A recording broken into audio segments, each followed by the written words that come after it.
अस्सलाम वालेकुम। आप सबकी रिक्वेस्ट पे क्लास 9 का मैं मॉडल क्वेश्चन पेपर सॉल्व कर रही हूँ केमिस्ट्री का। ठीक है, आज हम जो है वो इसका सेक्शन ए करेंगे। आपके पास ये मॉडल क्वेश्चन पेपर है, आपके पास केमिस्ट्री का क्लास 9 का साइंस ग्रुप का।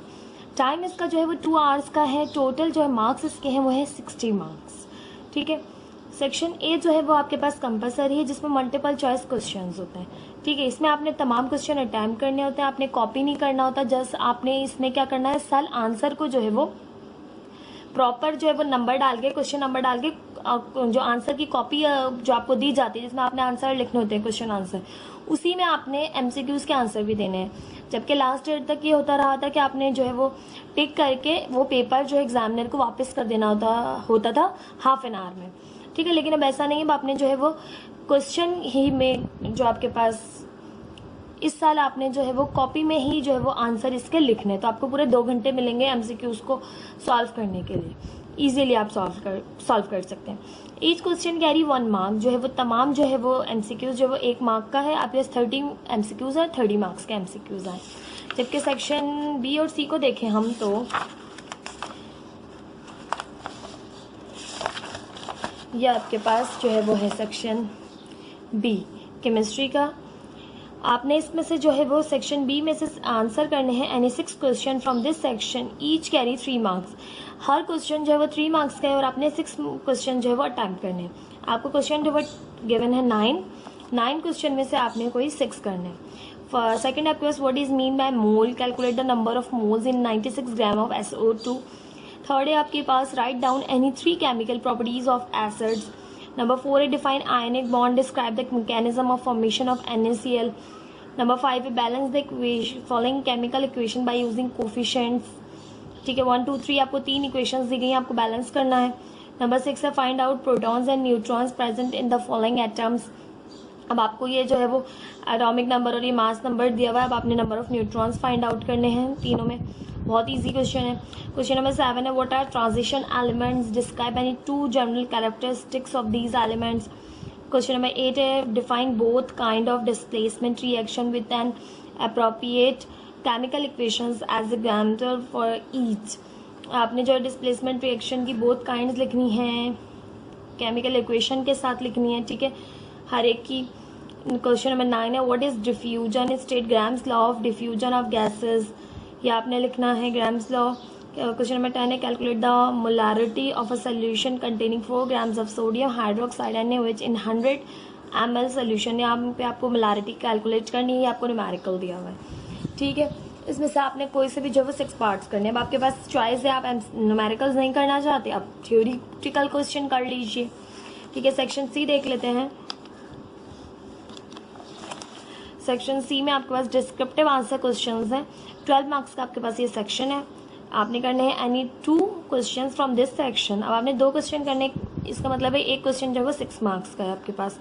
Define solubility, then list the factors affecting solubility and elaborate any 2 of them.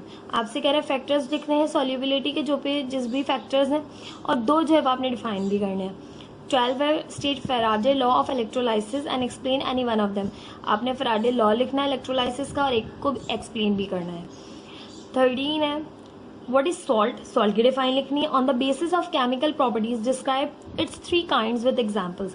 अब आपने जो है वो केमिकल प्रॉपर्टीज की बेस पर सॉल्ट की 3 एग्जांपल्स लिखनी है। ठीक है, 3 काइंड लिखनी है आपने। क्वेश्चन नंबर 14 है right down any 4 differences between covalent bond and coordinate covalent bond. आपने 4 डिफरेंसेस लिखने के, कोवेलेंट और कोऑर्डिनेट कोवेलेंट के 4 डिफरेंस क्या है।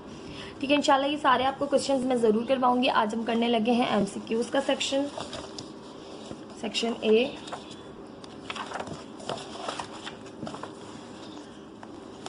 देख लेते हैं सेक्शन ए में आपके पास क्वेश्चन नंबर 1 जो है वो है choose the correct answer for each from the given options.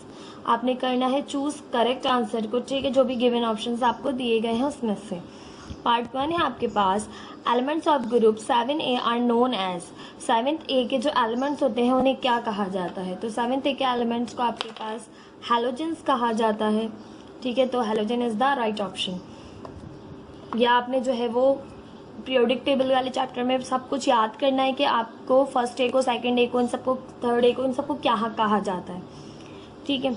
अब है सेकंड आपके पास, a solution of known concentration is called, ऐसा सोल्यूशन जिसकी कंसंट्रेशन जो है वो नोन हो, ऐसा सोल्यूशन कहलाता है आपके पास स्टैंडर्ड सोल्यूशन। क्या डिफाइन होती है इसकी, तो हमारे पास होता है कि this solution with known concentration is known as standard solution. ठीक है, सिंपल सी आपके पास ये छोटी सी डिफाइन है, अगर आपसे स्टैंडर्ड सोल्यूशन की पूछ लें तो आपको ये पता होनी चाहिए। ठीक है, अब आप ये टाइट्रेशन वाले चैप्टर में जो है वो पढ़ते हैं स्टैंडर्ड सोल्यूशन की, एसिड एंड बेस में, जिसमें हमने जो है वो एसिड और बेस को पढ़ा है, उसमें हम टाइट्रेशन भी करते हैं प्रैक्टिकल्स में, तो वहाँ पर आप जो है वो ये डिफाइन भी पढ़ेंगे। हमारे पास ये जो एसिड एंड बेस चैप्टर है उसमें हमने स्टैंडर्ड सोल्यूशन को पढ़ेंगे, उसी में हमने स्टैंडर्ड सोल्यूशन की डिफाइन पढ़ी है। ठीक है, वहीं से आपको ये मिल जाएगी। ठीक है, अब आपके पास है number third, the sum of pH and pOH of a solution is always equal to, pH और पीओएच का जो है वो सम क्या होता है, तो आपके पास ये आपको बहुत अच्छे से याद होना चाहिए, 14 के इक्वल होता है, ये हमने न्यूमेरिकल्स में भी देखा है।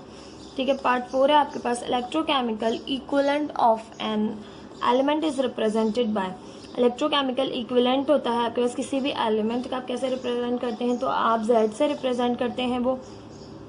ठीक है, इसकी छोटी सी एक डिफाइन ये होती है कि केमिकल जो एलिमेंट होता है is the mass of that element. ठीक है, इलेक्ट्रोकेमिकल जो आपके पास कह लें कि electrochemical is the mass of that element, mass होता है, तो मास को आप जो है वो Z से रिप्रेजेंट करते हैं। ठीक है, पार्ट 5 है, the number of molecules of solute dissolve in per kilogram of solvent is called, ये डिफाइन आपको पता है, ये डिफाइन आपके पास मोलालिटी की है कि जो है वो नंबर ऑफ मोल जो सॉल्यूट के होते हैं वो डिजोल्व हो जाते हैं पर केजी सॉल्वेंट के अंदर, तो वो मोलालिटी कहलाती है।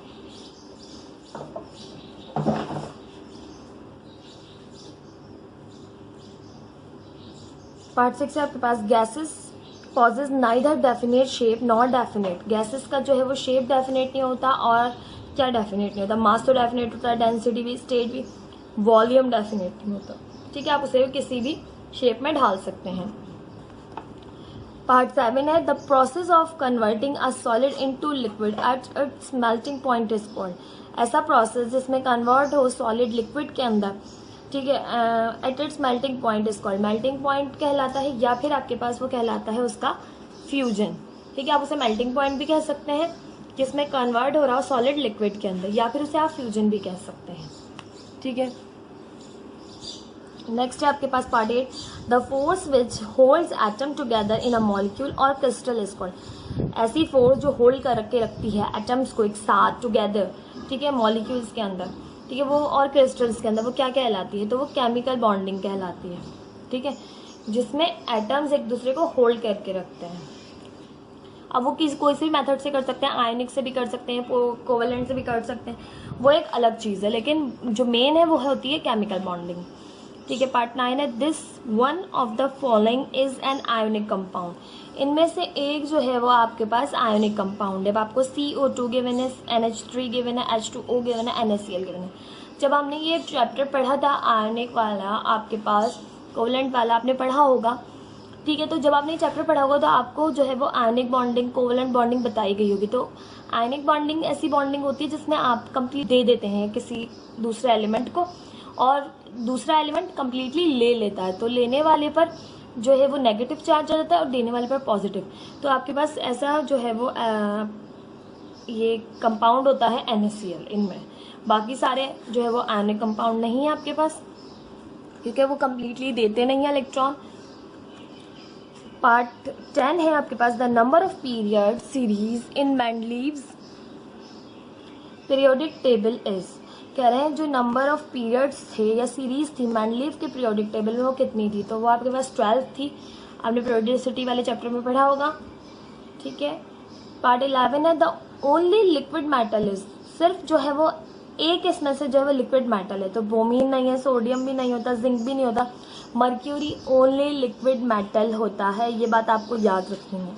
ठीक है, मर्क्यूरी लिक्विड फॉर्म में मौजूद होता है, ये वाहिद जो है वो लिक्विड मेटल है।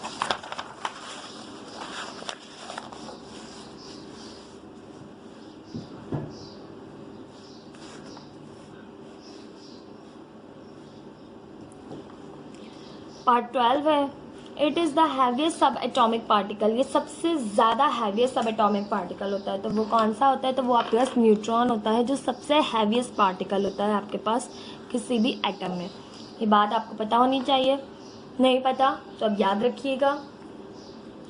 The average mass number of all naturally found isotope end of an element is called, कह रहे हैं एवरेज मास नंबर आपके पास नेचुरली जो फाइंड आइसोटोप्स होते हैं वो उसका क्या होता है? तो वो उसका एटॉमिक मास होता है आपके पास, ठीक है। पार्ट 14 आपके पास in water H2O the ratio by mass between hydrogen and oxygen is, कह रहे हैं H2O के अंदर जो रेशियो है हाइड्रोजन का और ऑक्सीजन का वो क्या है? 1:8 है, 1:16 है, 3:4 है या 3:8 है। यहाँ पे मैं आपको करके बता देती हूँ। H2O यहाँ पर हाइड्रोजन की एटॉमिक मास है 1 और कितने मौजूद हैं? 2। रेशियो यहाँ पे ऑक्सीजन 16 जो एटॉमिक मास है और है यहाँ पे आपके पास 1, तो 1 2 ज़ा 2, रेशियो 16 1 ज़ा 16, अब 2 1 ज़ा 2, 2 8 ज़ा 16, तो आपके इससे ज़्यादा ही सिंप्लीफाई नहीं हो सकता। 1:8 जो है वो यहाँ पर H2O का रेशियो आ जाएगा, ठीक है। पार्ट 15 है आपके पास द एम्पेरिकल फार्मूला ऑफ ग्लूकोसिस। अब एम्पेरिकल फार्मूला भी इसी तरह से देखेंगे।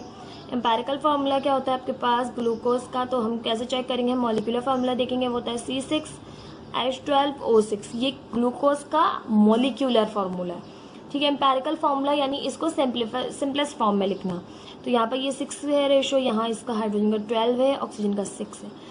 6 1 ज़ा 6, 6 2 ज़ा 12, 6 1 ज़ा 6, तो 1 2 1 यानी कार्बन 1 हो जाएगा, हाइड्रोजन 2 हो जाएगा, ऑक्सीजन 1 हो जाएगा। CH2O जो है वो इसका एम्पेरिकल फॉर्मूला होगा। तो यहाँ पर ये वाला ऑप्शन ठीक है आपका CH2O। ये हमने 15 जो है वो MCQs कर लिया। इंशाल्लाह 15 MCQs हम पार्ट 2 में करेंगे इंशाल्लाह। मुझे उम्मीद है आपको समझ में आए होंगे ये MCQs।